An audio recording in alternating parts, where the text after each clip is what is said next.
What's going on YouTube? I'm Alex and this is the review of the Doogee X3. So this phone has a 4.5-inch screen. It's a screen with a resolution of 854 by 480. Has a MediaTek processor. It's a MediaTek 6580, 1 gig of RAM and 8 gigs of internal storage.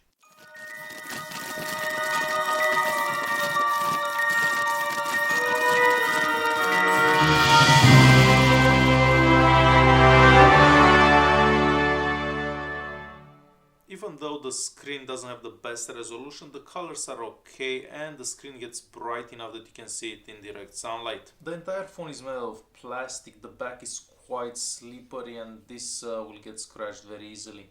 The camera on the back here, it's a 5 megapixel sensor, it's actually interpolated 5 megapixels. The speaker is sitting right here on the back next to the Doogee logo. On the right hand side we just have the power button and the volume keys. They're also made out of plastic. On the front we don't have a notification light and the buttons at the bottom don't light up. Behind the rear cover we have the 1800 mAh battery and 2 SIM card slots next to an SD card slot. The UI reminds me a bit of Samsung devices. It does look cleaner than before. If you remember older Doogee devices, the UI didn't look that great. Even the top here looks pretty nice. So if you go into the settings app, that again looks just like stock Android, and I'm gonna go into storage. Here we see the space available. So out of the 8 gigs we actually have about 5. I have a whole bunch of apps installed, and you can select where you want to install apps, either on the phone storage or the SD card. This phone also features the double tap to wake up, and it does work fine 95% of the time. This phone does have adaptive brightness, and this means that depending on your environment, the screen will dim or become brighter by itself. The X3, it's using Android 5.1. I'm not sure if this will ever be updated. I highly doubt that. These kind of phones don't seem to ever get updated, and the software version that you get, that's the one that's gonna stay on the phone. Phone calls are clear and loud. I haven't had any issues with anyone not hearing me. If you'd like to use our self-serve menu, press 1. If you want to... The proximity sensor also works good. So as soon as you get close to the phone, it will turn off the screen. The AnTuTu score is sitting at about 24,000, and this is a pretty normal score for this type of processor.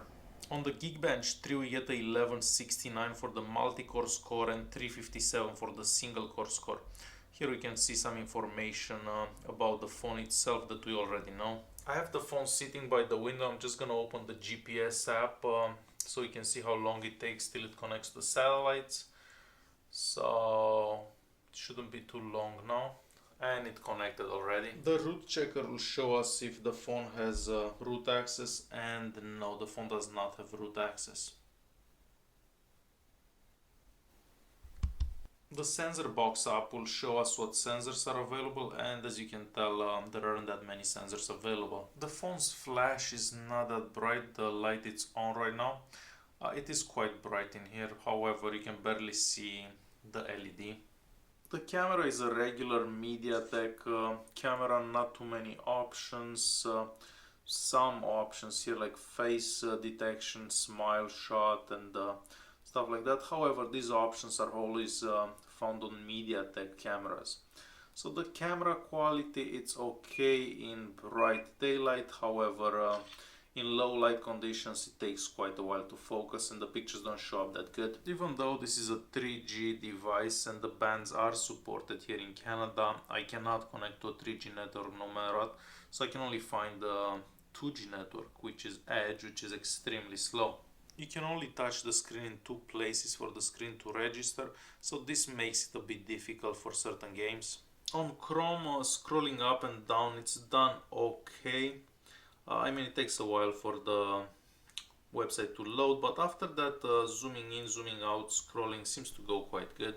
I'm in the YouTube app. I'm gonna play one of my own videos so you can hear the speaker on the back of the phone and see the maximum resolution that the phone can play videos.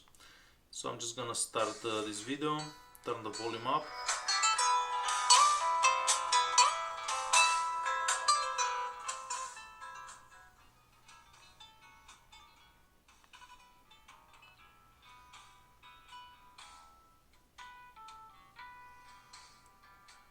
So the maximum resolution is at 480p. However, the video seems to go extremely smooth on this phone, but for that low resolution, this is quite normal.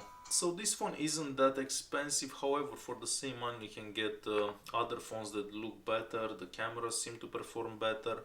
So this phone doesn't really have anything going for it. Just the fact that it's a bit smaller than the X5 and it has a new UI. So I would definitely skip this phone and look for something else. I mean, for the same money you can get quite a few Chinese devices. Thanks for watching and don't forget to subscribe.